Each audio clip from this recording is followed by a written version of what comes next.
Mamma mia, salut les amis et bienvenue dans cette nouvelle vidéo des Teachers du Net.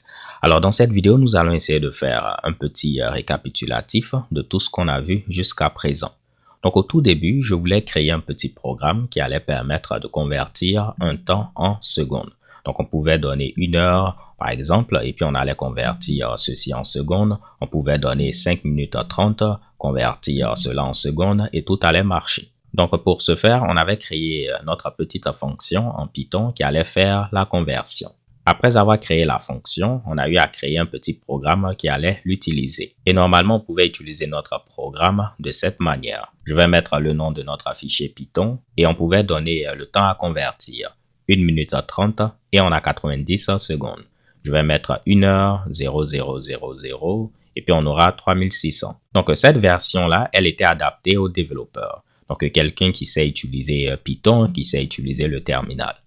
Donc, on n'avait pas géré également tous les problèmes. Par exemple, si on mettait du charabia, notre programme ne gérait pas ceci. On s'était dit que ça allait faire l'affaire, vu qu'en tant que développeur, j'allais mettre le bon temps. Je ne vais pas mettre du charabia et puis avoir des erreurs. Mais lorsqu'on a terminé, on s'est dit pourquoi pas, on va faire ici une version adaptée à monsieur, madame, tout le monde. Donc, par exemple, ma mère pourra utiliser notre programme. Ce qu'on a donc fait, c'est créer une autre version de notre programme adaptée aux personnes néophytes en informatique. Et là, l'autre version, elle s'utilisait de cette manière. On nous demandait d'entrer le temps à convertir. Je mets 1 minute 30. On voit que ça marche.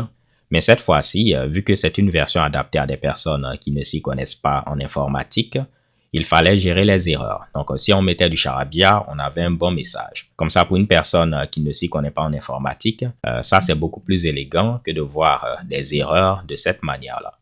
Donc, même si ça marchait, on s'est dit, pourquoi pas, on va générer un exécutable. Parce qu'en lieu de place de mettre ceci pour exécuter notre programme, pour une personne qui ne s'y connaît pas en informatique, ceci allait faire un peu beaucoup. Donc, on a généré un exécutable en utilisant PyInstaller et on pouvait double-cliquer sur l'exécutable afin de pouvoir lancer notre application. Le seul problème, c'est que tout ceci s'exécutait toujours en console. On a donc voulu créer une version interface graphique de notre application. Et normalement, si on la lançait, on avait le résultat qui est là, on pouvait mettre le temps à convertir, on voit qu'on a le résultat. Et de la même manière, si on mettait du charabia, on avait un bon message d'erreur. Et pour cette version interface graphique, on avait créé également une version installable. On avait rajouté le logo des Teachers du Net et puis tout marchait à la perfection. Après, on a décidé de créer une version web de la même application. Et si je viens au niveau du navigateur, on avait créé 2 versions.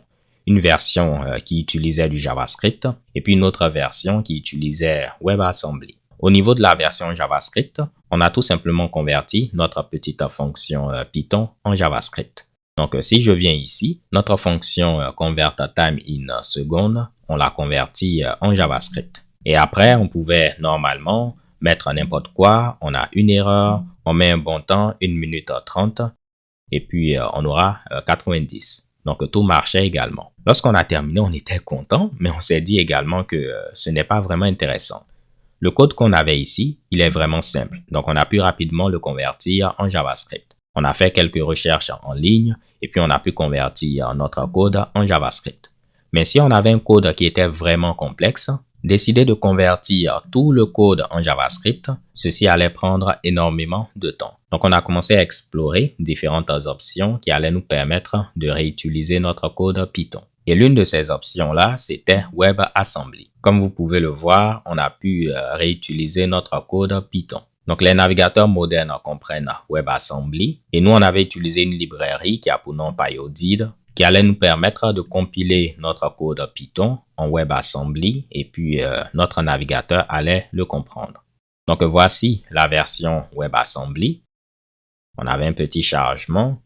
On met du charabia. On peut voir qu'on a une erreur.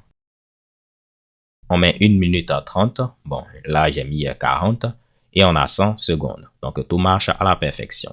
1 minute, c'est 60 secondes. Plus 40, ça fait 100. Magnifique. Mais là, dans cette vidéo, je veux vous montrer une troisième manière de réutiliser notre code Python. Jusqu'à présent, les 2 techniques qu'on a utilisées, tout se passait au niveau du navigateur. Donc, le code JavaScript, c'est au niveau du navigateur. Le code également Python qu'on a exécuté via PyOdid avec WebAssembly, c'était au niveau du navigateur. Donc, en grosso modo, tout était au niveau du client, au niveau du front-end. Là, pourquoi pas, on va exécuter notre code Python côté back-end. Donc, en lieu et place d'avoir une application uniquement front-end, on va pouvoir créer cette fois-ci une application qui aura un back-end en Python. Et on a plusieurs moyens de faire ceci. On peut utiliser plusieurs frameworks. Vous avez par exemple Flask que vous pouvez utiliser. On a également Django et plein d'autres frameworks. Vous avez également Bottle. Je vais voir si je l'écris bien. Donc, vous avez plein de frameworks web Python que vous pouvez utiliser. Moi, j'ai choisi pour cette vidéo d'utiliser Flask et on va voir assez rapidement, on pourra le faire avec Flask.